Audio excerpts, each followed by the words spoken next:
सुरुवातीला बातमी महत्त्वाची आहे। माजी आमदार राजन साळवी आज शिंदे गटात प्रवेश करणार आहे। ठाण्यातील आनंद आश्रमात एकनाथ शिंदे यांच्या उपस्थितीमध्ये त्यांचा दुपारी साधारणतः 3 वाजता पक्षप्रवेश होणार असल्याची माहिती मिळते। यावेळेस राजन साळवींचे शेकडो समर्थक शिंदे सेनेमध्ये प्रवेश करणार अशी देखील माहिती मिळते। तर आपण पाहतोय राजन साळवींनी काल शिवसेना उपनेतेपदाचा राजीनामा दिलेला होता आणि त्यानंतर त्यांनी ठाण्यात उपमुख्यमंत्री एकनाथ शिंदेंची भेट सुद्धा घेतली असल्याचं आपल्याला बघायला मिळालेलं आहे। यावेळेस उदय सामंत आणि किरण सामंत हे देखील उपस्थित असल्याचं आपण पाहिलं। एकंदरीत हा खरं तर ठाकरेंना मोठा धक्का असणार आहे, कारण राजन साळवी हे आता शिंदे सेनेमध्ये प्रवेश करत आहेत। आमच्या मतदारसंघासंबंधी जिल्ह्यासंबंधीच्या ज्या आवश्यक चर्चा होत्या त्या ठिकाणी झाल्या आणि सर्व चर्चा ह्या सकारात्मक झालेल्या आहेत आणि त्यामुळे अत्यंत मला वाटतं सामंत बंधूसुद्धा आणि मी सुद्धा अत्यंत समाधानी आहे। आम्हा सर्वांना शिंदे साहेबांचा आशीर्वाद आवश्यक आहे। भविष्यातल्या कालखंडामध्ये आम्ही एकत्रपणे हातात हात घेऊन संपूर्ण जिल्हा असेल, महाराष्ट्र असेल, आम्ही एकत्र काम करणार असं त्यांना आम्ही अधोचन दिलेलं आहे। सर्वांच्या उपस्थितीमध्ये माझा पक्षप्रवेश होईल त्याबद्दल मी अत्यंत समाधानी आनंदी आहे। त्याचं काही नाही, ते पूर्वी पण मार्गदर्शक होते, आज पण आहे त्यांनी उद्या पण असणार। राजन साळवी त्यांना मिळणार काय त्यांना आता? त्यांना योग्य तो मानसन्मान मिळणार काय महामंडळ काय नाही, ती चर्चा झाली। एक 15 जवळपास अर्धा चर्चा झाली। अशी या बाबतीत कोणतीही चर्चा नव्हती। हे फक्त उद्याचा पक्षप्रवेश कसा असेल, पक्षप्रवेश कसा असेल याबाबत चर्चा। सर मोठा शक्तीप्रश्न होईल उद्या। हो, कोकणातले ठाकरेंचे शिलेदार अर्थातच राजन साळवी आता शिंदेंच्या शिवसेनेत प्रवेश करणार, त्यामुळे कोकणात ठाकरेंना मोठा धक्का असणार आहे। या पक्षप्रवेशासंदर्भातली तर अपडेट जाणून घेऊया, मात्र इतरही काही राजकीय अपडेट्स ज्यांचा आढावा वेगवान स्वरूपात न्यूज पॉइंट 20 मध्ये। सुरेश धस यांनी पलटी का मारली असा सवाल परभणीमधल्या मयत सोमनाथ सूर्यवंशींच्या आई आणि भावानं केलाय। सोमनाथचा मृत्यू झाला तेव्हा धस यांनी आमच्याकडे येऊन मुख्यमंत्र्यांच्या विरोधात वक्तव्य केलेलं, आता मात्र त्यांची भूमिका बदलली आहे। धसांनी बीडप्रमाणे हे प्रकरण देखील लावून धरावं ही मागणी सोमनाथ यांच्या कुटुंबियांनी केली आहे। सरपंच संतोष देशमुख यांच्या हत्येचा गुन्हा दाखल असलेल्या सुदर्शन घुलेच्या अडचणी वाढण्याची शक्यता आहे, कारण सुदर्शन घुलेवर आता खंडणीचा गुन्हा दाखल करण्यात आलाय। केस न्यायालयानं सुदर्शन घुलेला खंडणी प्रकरणामध्ये 2 दिवसांची पोलीस कोठडी सुनावली आहे। आवादा एनर्जी पवनचक्की प्रकल्प चालकाकडून 2 कोटींची खंडणी मागितल्या प्रकरणी त्याच्यावर गुन्हा दाखल झालाय। मंत्री धनंजय मुंडेंचा पाय आता आणखी खोलात जाणार आहे, कारण उपमुख्यमंत्री आणि बीडचे पालकमंत्री अजित पवार यांनी थेट बीडच्या जिल्हाधिकाऱ्यांनाच बोलावणं धाडलंय। परळीमध्ये 73 कोटींचा घोटाळा केल्याचा आरोप भाजपचे आमदार सुरेश धस यांनी धनंजय मुंडेंवर केला। या चौकशीसाठी अजित पवारांनी बीडच्या जिल्हाधिकाऱ्यांना कागदपत्रांसह मुंबईमध्ये बोलावलं।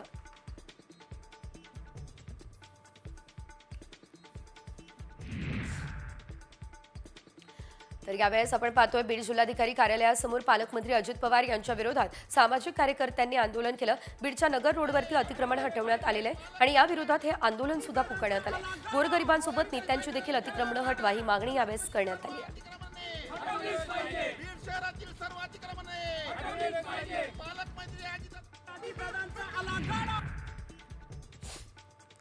महादेव मुंडे हत्येप्रकरणी भाजपचे आमदार सुरेश धस यांनी गौप्यस्फोट केला। महादेव मुंडेंच्या हत्या प्रकरणामध्ये आकाचा संबंध आहे असा आरोप धस यांचा आहे।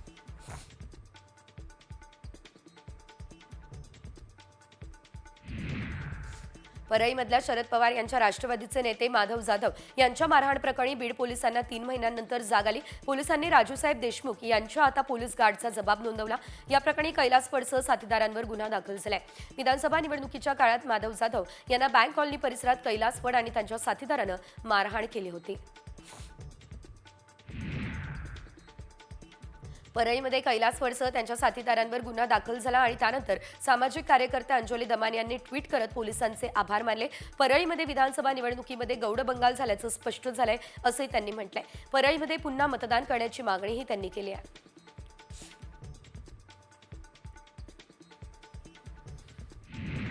शिंदे गटाचे नेते उदय सामंत आणि नरेश म्हस्केंनी दिल्लीमध्ये पवारांची भेट घेतली आहे। कालच पवारांच्या हातून शिंदेंचा सत्कार झालाय आणि त्यावेळी शिंदे पवारांनी एकमेकांचं कौतुक केलंय। आज शिंदेंचे नेते पवारांच्या भेटीला पोहोचले आहेत।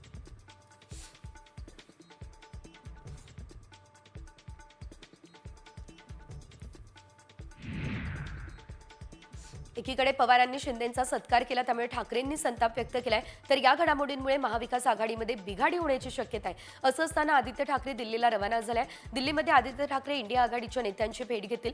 याशिवाय आदित्य ठाकरे हे माजी मुख्यमंत्री अरविंद केजरीवाल यांची देखील भेट घेण्याची शक्यता आहे.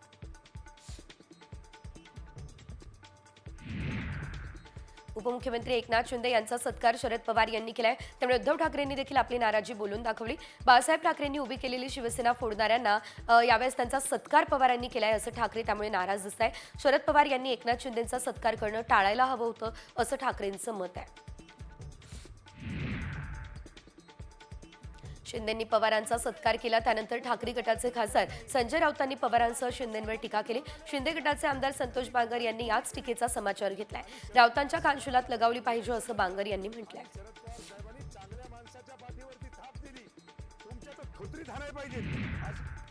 शरद पवारांनी स्टेट्समनशिपमधलं उत्तम असं उदाहरण दिलंय. राऊतांच्या टीकेला अमोल कोल्हेंनी अशा शब्दांमध्ये उत्तर दिलंय. राऊतांना पुरस्कार न मिळाल्यानं खंत असेल तर अमोल मिटकरी यांनी ती बोलूनही दाखवली आहे.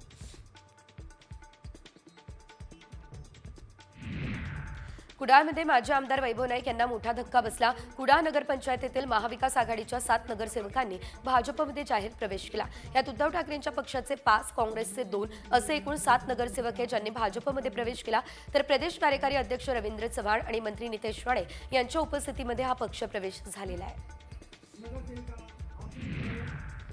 आपल्याकडे जादूचं घड्याळ असल्याचं आमदार भरत गोगावलेंनी म्हटलंय. गोगावलेंच्या मनगटावर 2 घड्याळ आहे. याबाबत विचारलं असता गोगावलेंनी 1 घड्याळ जादूचं असल्याचं म्हटलंय.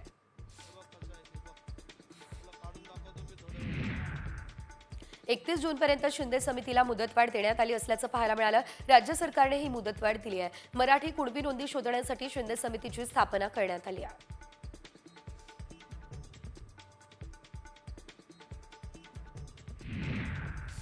राज्यातील सर्व मदरशांची सखोल चौकशी करून तपासणी व्हावी ही मागणी आता मंत्री नितेश राणेंनी केली. मदरशांच्या चौकशीसाठी मुख्यमंत्री देवेंद्र फडणवीस यांना नितेश राणेंनी पत्र लिहिलं.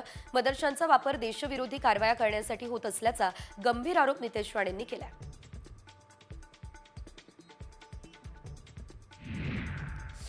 बावनकुळेंनी महाविकास आघाडीला डिवचलं. आम्ही पराभवातून शिकलो आणि जिंकलो. मात्र महाविकास आघाडीने 90-90 घेऊन युती केली. 90 घेतल्यानं महाविकास आघाडीची युती तुटली. हा खोचक टोला बावनकुळेंनी यावेळेस लगावलाय.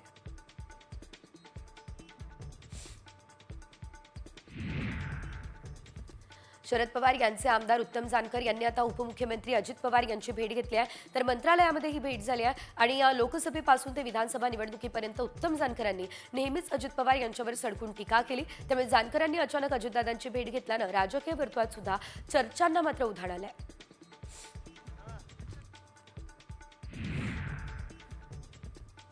छगन भुजबळ आणि राष्ट्रीय स्वयंसेवक संघाचे माजी सरकार्यवाहक भैयाजी जोशी एकाच मंचावर आले. तर नांदूर मध्यमेश्वरमधील पुरातन श्री राम मंदिराच्या जीर्णोद्धार कार्यक्रमात भुजबळ आणि भैयाजींनी हजेरी लावली. मंत्रिपद न मिळाल्यानं नाराज असलेले छगन भुजबळ भाजपमध्ये प्रवेश करणार असल्याच्या चर्चा सध्या सुरू आहेत. विधानसभा निवडणुकीत महाविकास आघाडीला मिळालेल्या अपयशानंतर वेगवेगळे खुलासे होत आहेत. विधानसभा निवडणुकीत महाविकास आघाडीमध्ये दगाबाजी झाली असा गंभीर आरोप शेकाप नेते जयंत पाटील यांनी केलाय. मित्रपक्षाने दगा दिला नसता तर शेकापचे 4 आमदार असते असं देखील यावेळेस जयंत पाटील म्हणाले. काँग्रेसच्या नव्या प्रदेशाध्यक्षपदाची याच आठवड्यामध्ये घोषणा होण्याची शक्यता आहे. काँग्रेसच्या प्रदेशाध्यक्षपदासाठी काँग्रेसचे नेते पृथ्वीराज चव्हाण, बाळासाहेब थोरात, सतेज पाटील यांच्यासह अनेक नेते शर्यतीत आहेत. त्यामुळे काँग्रेसचा नवा कॅप्टन नेमका कोण याची चर्चा राज्याच्या राजकारणात रंगली आहे.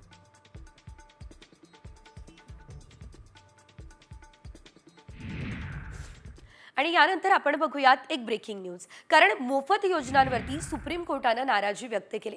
अशा योजनांमुळे लोकांमध्ये काम करण्याची इच्छा राहणार नाहीये. मोफत रेशन आणि पैसे देण्याऐवजी अशा लोकांना समाजाच्या मुख्य प्रवाहात आणा, जेणेकरून देशाच्या विकासात त्यांचं योगदान मिळू शकेल, ते योगदान देऊ शकतील. ही टिप्पणी सुप्रीम कोर्टानं केली आणि यानिमित्त राज्यामध्ये सुरू असलेल्या लाडकी बहीण योजनेवर गंडांतर येणार आहे का, ही चर्चा देखील रंगलेली आहे.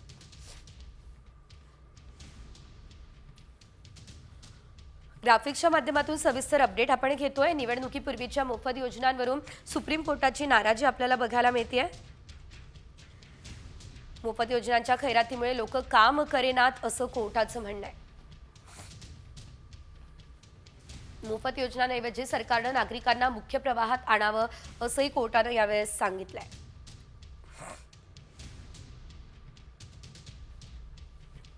एकंदरीत आपण पाहतोय लाडकी बहीण योजना जी आहे ती आता अडचणीत येणार का हा प्रश्न आहे. तर लाडक्या बहीण योजनेमुळे खरं तर अनेक योजनांवरती परिणाम झालेला आहे आणि त्यामुळे सुद्धा कोर्टानं विकास कामांचा मुद्दा सुद्धा धरला असल्याचं बघायला मिळालं. मुख्यमंत्र्यांनी लाडकीमुळे खरं तर कोणतीही योजना बंद होणार नाही असं सांगितलं, पण ज्या अपात्र आहेत त्यांना यापुढे लाडकी बहीण योजनेचा लाभ मिळणार नाहीये असं देखील मुख्यमंत्र्यांनी यावेळेस सांगितलेलं आहे. सकाळ सन्मान कार्यक्रमामध्ये मुख्यमंत्री बोलत होते आणि या दरम्यानच त्यांनी ही माहिती दिली असल्याचं देखील आपल्याला बघायला मिळत आहे. आता काल परवाच तीर्थदर्शनमध्ये अनेक ट्रेन गेल्या, बौद्धगयाला गेल्या, राम जन्मभूमीला तिकडे अयोध्येला ट्रेन गेल्या आणि इकडे बातम्या छापून येतात बंद झाली. असं काही ते बंद करण्याचं कारण नाही आहे. दुसरं, शिवभोजन थाळी देखील आम्ही बंद करणार नाही. त्यामुळे या दोन्ही योजना बंद झाल्या वगैरे ही चुकीची माहिती आहे. आम्ही चालवणार आहोत. एकदा या सगळ्या योजनांच्या संदर्भात आढावा मात्र आम्ही घेणार आहोत. जसं लाडकी बहीण योजनेमध्ये असं लक्षात आलंय की अनेक अपात्र बहिणींनी देखील त्याच्यामध्ये फायदा घेतलेला आहे. साधारणपणे 10 लाख, 12 लाख, 15 लाखापर्यंत देखील आकडा हा जाऊ शकतो. त्यातल्या अनेक बहिणींनी स्वतःहून आता ते सोडणं सुरू केलेलं आहे.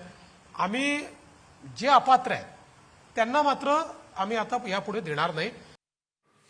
तर एकंदरीत मुख्यमंत्र्यांनी काय सांगितलं आपण पाहिलं. अपात्र लाडकींना लाभ मिळणार नाही, मात्र योजना सुरूच राहणार आहे.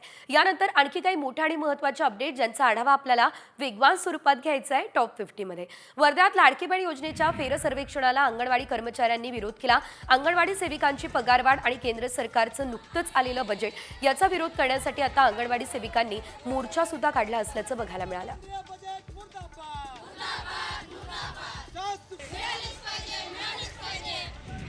लाडक्या बहिणींसंदर्भात सरकारनं घेतलेल्या निर्णयाविरोधात धुळ्यातील शरद पवार गटाचे कार्यकर्ते चांगलेच आक्रमक झाले असल्याचं आपल्याला बघायला मिळालेलं आहे. तर यावेळेस लाडक्या बहिणींना निवडणुकांपूर्वी दिलेलं आश्वासन पाळावं ही मागणी कार्यकर्त्यांनी केली आहे. जिल्हाधिकारी कार्यालयाबाहेर या संदर्भात सरकारविरोधात निदर्शनं करण्यात आलेली आहेत.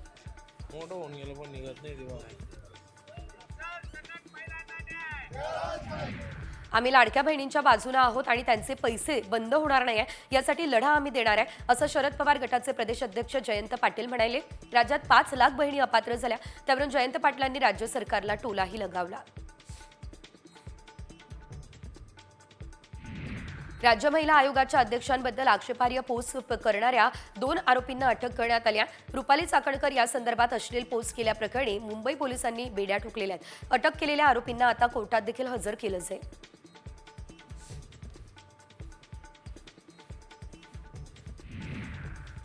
शिनाबोरा हत्याकांडातील प्रमुख आरोपी असलेल्या इंद्राणी मुखर्जीला परदेशी जाण्यास सर्वोच्च न्यायालयानं नकार दिलाय. प्रकरणाची सुनावणी सुरू असताना परदेशात जाऊ शकत नाही असे निर्देश कोर्टानं दिलेले आहेत. शिनाबोरा हत्याकांडाची सुनावणी गतीनं व्हावी असं देखील सर्वोच्च न्यायालयाकडून सांगण्यात आलेलं आहे.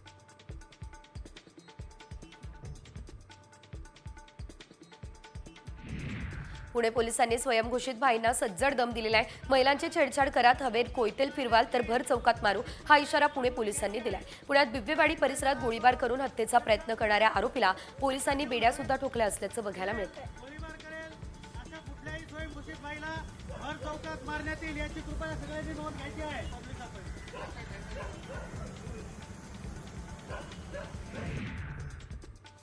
चंद्रपूर जिल्हा मध्यवर्ती बँकेतील 3,70,00,000 रुपयांवर सायबर गुन्हेगारांनी डल्ला मारला. 7 आणि 10 फेब्रुवारी दरम्यान झालेले अनेक ट्रान्झॅक्शन्स सायबर गुन्हेगारांनी दिल्ली आणि नोएडा या ठिकाणी खात्यांवर वळते केले. 34 खातेदारांच्या खात्यांमधून ही रक्कम RTGS करण्यात आली. या प्रकरणी रामनगर पोलीस अज्ञात आरोपींविरोधात गुन्हा देखील दाखल करण्यात आलेला आहे.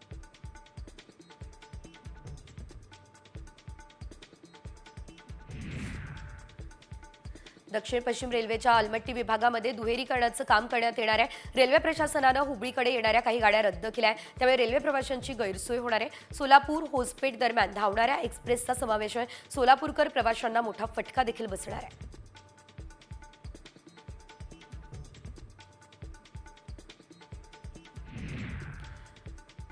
भारतीय IT क्षेत्रातील एक मोठी कंपनी असलेल्या इन्फोसिसने त्यांच्या म्हैसूर कॅम्पसमधून 700 कर्मचाऱ्यांना काढून टाकलंय. कंपनीमध्ये सामील झाल्यानंतर काही महिन्यांमध्येच या फ्रेशर्सना नोकरीवरून काढून टाकण्यात आलेलं आहे.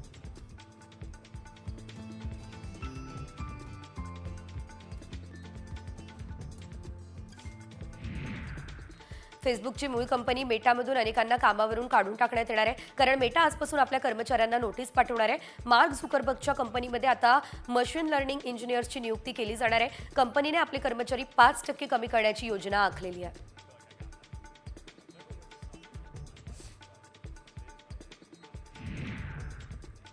गुलाबाच्या किमतींमध्ये मोठी वाढ झाली आणि त्यामुळे प्रेमी युगलांना खिशाला कात्री बसणार आहे. हवामानातील बदल, अवकाळी पाऊस, उत्पादन खर्च वाढलाय, त्यामुळे फुलांच्या उत्पादनावर याचा परिणाम झालाय आणि त्याचा थेट परिणाम बाजारातील फुलांच्या किमतींवर झालाय. यंदा गुलाबाच्या फुलांचे दर 20 ते 30% वाढले आहेत.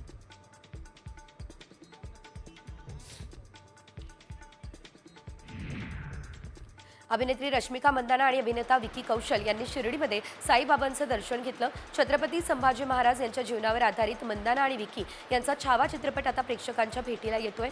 त्या अगोदर दोघांनी साई समाधीचं दर्शन घेत चित्रपटाच्या यशासाठी प्रार्थना केली आहे.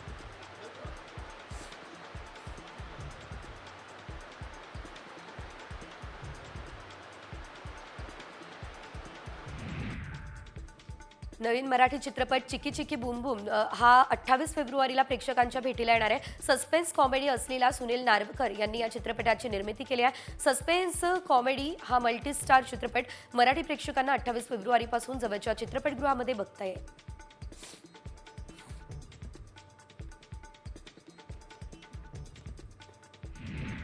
अरुणाचल प्रदेश राज्य महिला आयोगाने माजी मिस अरुणाचल आणि बिग बॉस स्पर्धक मिस चूम दरंग यांच्यावरती वर्णद्वेषी टिप्पणी केली आहे आणि त्यानंतर युट्यूबर एल्विश यादव विरुद्ध कारवाईची मागणी करण्यात आलेली आहे. तर जयपूरमधल्या जवाहर सर्कल जवळ बनवलेल्या एल्विश यादवचा व्हिडिओ सध्या वादात सापडला आहे.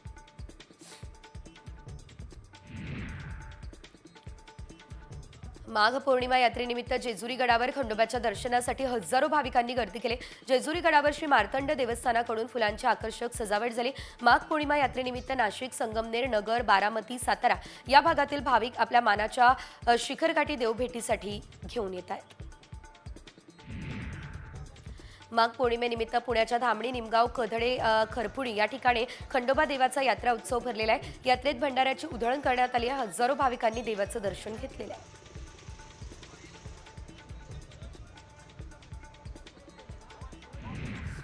पंढरपूरमधल्या विठुरायाच्या चरणी एका भाविकाने तब्बल 1.5 किलो वजनाच्या चांदीचा मुकुट अर्पण केला. या मुकुटाची किंमत 1,33,000 रुपये इतकी आहे. अहिलानगरमध्ये राहणाऱ्या चंद्रभागा भांडे या भाविकानं हा मुकुट अर्पण केलेला आहे.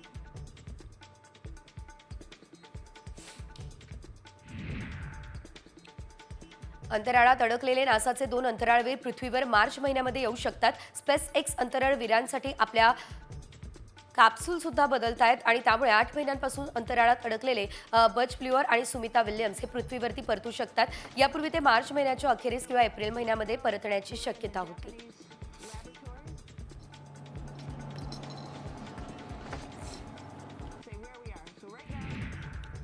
आणि यानंतर बातमी पुढची महत्त्वाची आहे, कारण मंत्री धनंजय मुंडेंच्या अडचणीमध्ये आणखी वाढ झाली आहे. कारण आता 24 फेब्रुवारीला धनंजय मुंडे यांच्यावर परळी कोर्टामध्ये सुनावणी होणार आहे.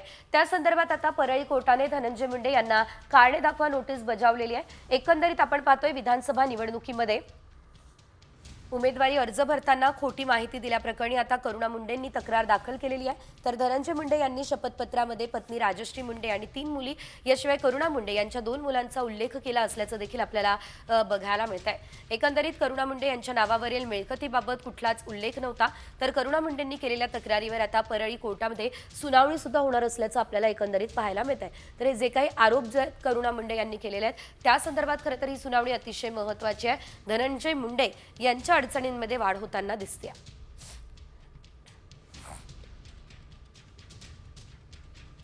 पुढची बातमी सुप्रीम कोर्टासंदर्भातली आहे आणि खास करून ईडी संदर्भातली आहे. का? कारण सुप्रीम कोर्टानं ईडीला चांगलंच फटकारलेलं आहे. नेमकं घडलं काय आहे तर PMLA कायद्यातल्या तरतुदींचा गैरवापर एखाद्याला तुरुंगात ठेवण्यासाठी करता येणार नाही असं यावेळेस सांगितलेलं आहे. असं म्हणत सुप्रीम कोर्टानं थेट ईडीचे कान टोचले असल्याचं देखील आपल्याला बघायला मिळालेलं आहे. एकंदरीत आपण पाहतोय यावेळेस छत्तीसगडमधल्या कथित दारू घोटाळ्यामध्ये आरोपी IAS अधिकाऱ्याला 8 ऑगस्ट 2024 पासून तुरुंगात ठेवण्यात आले. आले. छत्तीसगड हायकोर्टानं त्यानंतर सत्र न्यायालयाचा खटला चालवण्याचा आदेशही रद्द केला असल्याचं पाहायला मिळालं होतं. तरी आरोपी कोठडीतच होता, तेव्हा अशा प्रकारे कुठल्याही तुरुंगात ठेवता येणार नाही अशा शब्दात सर्वोच्च न्यायालयानं यावेळेस फटकारलं असल्याचा देखील आपल्याला एकंदरीत बघायला मिळत आहे. सुप्रीम कोर्टानं थेट ईडीला आता हे सवाल केलेले आहेत. एखाद्याला तुरुंगात ठेवण्यासाठी PMLA कायद्याचा गैरवापर नको असं यावेळेस सुप्रीम कोर्टाचं म्हणणं आहे. सरकारी कर्मचाऱ्यांविरुद्ध गुन्हा दाखल करण्यासाठी शासनाची परवानगीही आवश्यक आहे. हा नियम PMLAच्या प्रकरणांना देखील लागू होतो. चूक करणाऱ्या अधिकाऱ्यांना निष्काळजीपणाचे परिणामही भोगावे लागतील. PMLA कायद्याचा दुरुपयोग केल्यानं सुप्रीम कोर्टानं ईडीला फटकारलं असल्याचं आपल्याला एकंदरीत बघायला मिळत आहे.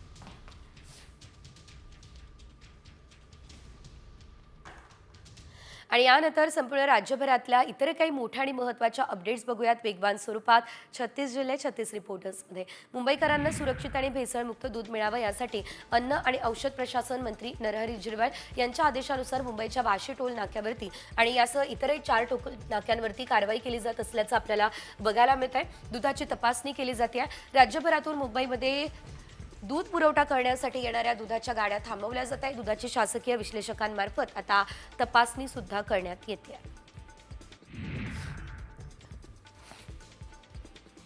महापालिकेचे आरोग्य अधिकारी अनिल बोरगे यांनी थेट पोलीस ठाण्यातून परोळ जाण्याचा प्रयत्न केलाय. कोतवाली पोलिसांनी सिनेस्टाईलने पाठलाग करत आशा टॉकीज या चौकामध्ये मात्र त्यांना ताब्यात घेतले.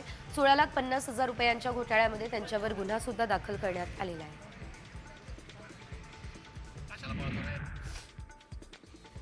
पुणे महानगरपालिकेकडून शहरात पुन्हा एकदा अतिक्रमण कारवाई सुरू झाली आहे. पुण्यातील नदीपात्रात असणारे अनधिकृत बांधकाम हटवायला देखील महापालिकेने सुरुवात केली असल्याचं आपल्याला बघायला मिळत आहे. पुण्यातील फुलाची वाडी परिसरामध्ये महापालिकेचे अधिकारी आणि पोलीस अतिक्रमण हटवण्यासाठी उपस्थित दिसत आहेत.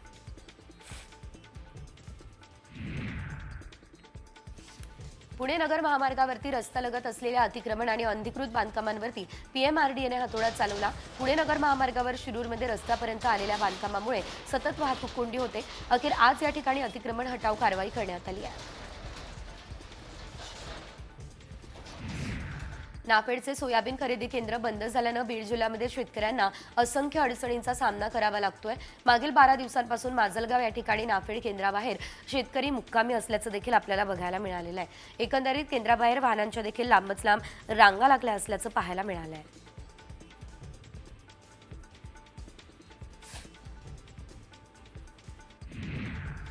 भूम न्यायालयातील कर्मचाऱ्याचा एसटी बसमध्ये हृदयविकाराच्या झटक्यानं मृत्यू झालाय. बार्शी भूम बसमधून प्रवास करत असताना हृदयविकाराच्या झटक्यानं मृत्यू झाला असल्याचं बघायला मिळालं. राजेंद्र गंगाधर पाटील असं मृत्यू झालेल्या कर्मचाऱ्याचं नाव आहे.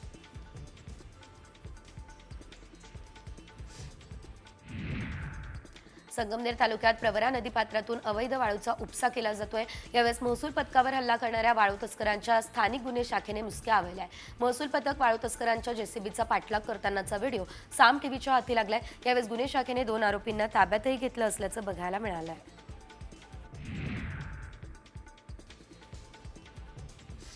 कोल्हापूरमधल्या आजरा परिसरात हत्तीचा गेल्या काही दिवसांपासून धुडगूस आहे. हत्तीने वाटंगी या ठिकाणी शेतातील ट्रॅक्टरसह बैलगाडी, पाण्याची टाकी, काजू आणि नारळाच्या झाडाचं प्रचंड नुकसान केलंय. पूर्व भागात हत्तीचा धुमाकूळ सुरू असल्यानं नागरिकांमध्ये भीतीचं वातावरण असल्याचं देखील बघायला मिळत आहे. नवी मुंबईमध्ये सोनेरी कोल्हे आढळले असल्याचं देखील आपल्याला पाहायला मिळत आहे. खारघरमधील खाडी किनाऱ्यावर सोनेरी कोल्ह्यांचा वावर पुन्हा समोर आलाय. खारघरमधील वास्तुविहार सोसायटीच्या मागील बाजूस खाडी किनारी 2 सोनेरी कोल्हे आढळले आहेत. पक्षी आणि प्राणी मित्र तरंग सरीन यांनी सोनेरी कोल्ह्यांचा फोटो आपल्या कॅमेऱ्यामध्ये टिपला असल्याचंही आपल्याला पाहायला मिळत आहे. शहापुरात भर दुपारी वयोवृद्ध महिलेची सोनसाखळी खेचून चोरटे पसार झाले. या घटनेने ग्रामीण भागातील महिला देखील भयभीत झाल्या. दरम्यान मोटरसायकलवरून पळून जाणारे चोरटे गावातील CCTV कॅमेऱ्यात कैद झाले. याबाबत शहापूर पोलीस ठाण्यात माहिती सुद्धा देण्यात आलेली आहे.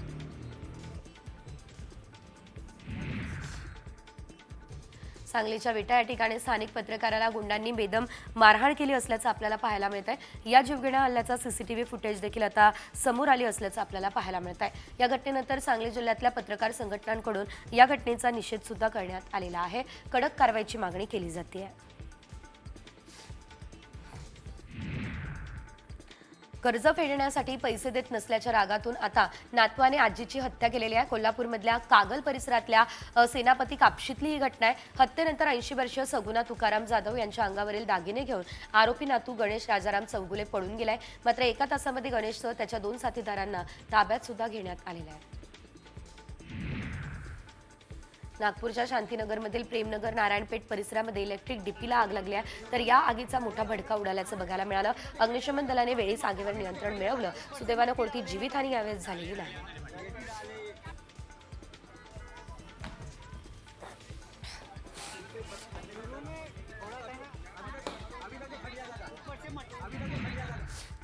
आणि रायगडमधून यानंतर एक मोठी बातमी आहे, कारण रायगडच्या दिवे आगार या समुद्रकिनारी बैलगाडी स्पर्धांचा थरार बघायला मिळतोय।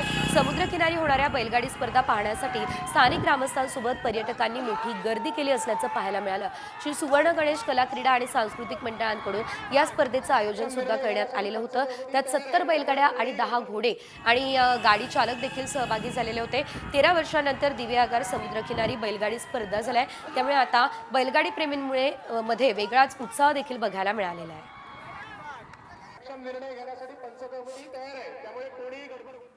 एकंदरीत आपण यावेळेस पाहतोय हा थरार जो आहे बैलगाडी शर्यतींचा हा अनुभवण्यासाठी मोठ्या प्रमाणात गर्दी या ठिकाणी झालेली आहे आणि त्यामुळे नागरिकांनी हा थरार अनुभवण्यासाठी या ठिकाणच्या बीचवरती या समुद्र किनाऱ्यावरती गर्दी केलेली आहे। दिवे आगारमध्ये हा संपूर्ण सोहळा जो आहे तो रंगला असल्याचं आपल्याला बघायला मिळालं आहे आणि सध्या या बैलगाडी शर्यतीची चर्चा सर्वत्र रंगलेली आहे। 13 वर्षांनंतर दिवे आगारमध्ये ही स्पर्धा झाली आहे, त्यामुळे नागरिकांमध्ये विशेष उत्साह पाहायला मिळालेला आहे। निर्णय घेण्यासाठी पंच कमिटी तयार आहे, त्यामुळे कोणीही गडबड